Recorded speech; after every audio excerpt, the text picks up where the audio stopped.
بسم اللہ الرحمن الرحیم۔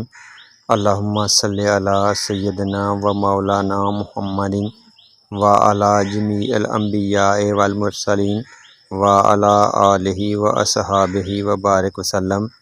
پیارے پیارے اسلامی بہن اور بھائیوں، السلام علیکم۔ امید کرتا ہوں کہ آپ سب خیریت سے ہوں گے اور نبی رحمت صلی اللہ علیہ وآلہ وسلم پر درود و اسلام کے نذرانے پیش کر رہے ہوں گے، اور نبی رحمت صلی اللہ علیہ وآلہ وسلم اپنے غلاموں کا درود و اسلام سن کر تبسم فرما رہے ہوں گے اور ان کے اسلام کا جواب دے رہے ہوں گے۔ میرے عزیزو، درود پاک پڑھنے والے کے ساتھ نبی رحمت صلی اللہ علیہ وآلہ وسلم خاص انس اور محبت فرماتے ہیں۔ حضرت ابوبکر صدیق رضی اللہ تعالی عنہ بیان کرتے ہیں کہ میں رسول اکرم صلی اللہ علیہ وآلہ وسلم کے پاس تھا کہ اچانک ایک دن ایک شخص آیا۔ حضور نبی اکرم صلی اللہ علیہ وآلہ وسلم کے پاس آ کر سلام کیا۔ رسول اکرم صلی اللہ علیہ وآلہ وسلم نے اس شخص کے اسلام کا جواب دیا اور آپ صلی اللہ علیہ وآلہ وسلم کا چہرہ خوشی سے دمک اٹھا اور آپ صلی اللہ علیہ وآلہ وسلم مسکرا رہے تھے، اور آپ صلی اللہ علیہ وآلہ وسلم نے اس آنے والے شخص کو اپنے برابر بٹھایا۔ پھر وہ صاحب جو کسی کام کے سلسلے میں آئے، وہ نبی کریم صلی اللہ علیہ وآلہ وسلم کے پاس سے ہو کر جانے لگے تو نبی کریم صلی اللہ علیہ وآلہ وسلم نے مجھ سے فرمایا، اے ابو بکر رضی اللہ تعالی عنہ، یہ ایسا شخص ہے کہ روزانہ تمام زمین پر رہنے والے انسانوں کے برابر اس اکیلے شخص کے نامہ اعمال اللہ تعالیٰ کے ہاں پیش کیے جاتے ہیں۔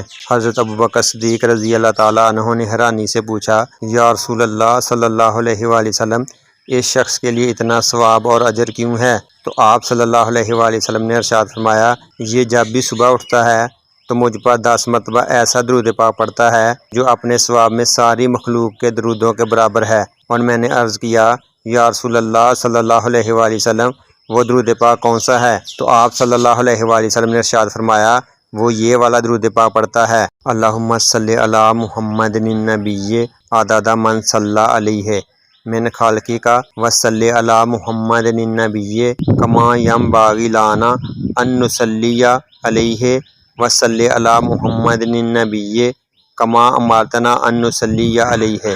یہ ایسا درود پاک ہے جو شخص بھی اس کو پڑھتا ہے، اس اکیلے کا اجر و ثواب ساری دنیا میں پڑھنے والے درود و اسلام کے لوگوں کے برابر ہے۔ تو میرے دوستو، اگر ہم اس درود پاک کو پڑھتے ہیں تو ہمارے اجر و ثواب میں بہت زیادہ اضافہ ہوگا، اور آپ صلی اللہ علیہ وآلہ وسلم اس درود پاک پڑھنے والے کو سن کر خوشی کا اظہار فرماتے ہیں۔ تو میرے عزیزو، اگر آپ صلی اللہ علیہ وآلہ وسلم نے ہمارے لیے خوشی کا اظہار فرما دیا تو سمجھ لیں ہماری دنیا بھی کامیاب اور آخرت بھی کامیاب، اور اللہ تعالیٰ کی رضا حاصل ہو جائے گی اور ہمیں سیدھا جنت میں داخل کر دیا جائے گا۔ تو اب ہمیں چاہیے کہ نبی رحمت صلی اللہ علیہ وآلہ وسلم کی بارگاہ میں درود و اسلام کے ہدیے اور تحفے پیش کرتے جائیں اور اپنے لیے دنیا اور آخرت کی کمائی حاصل کرتے جائیں۔ اللہ تعالیٰ ہم سب کو توفیق عطا فرمائے۔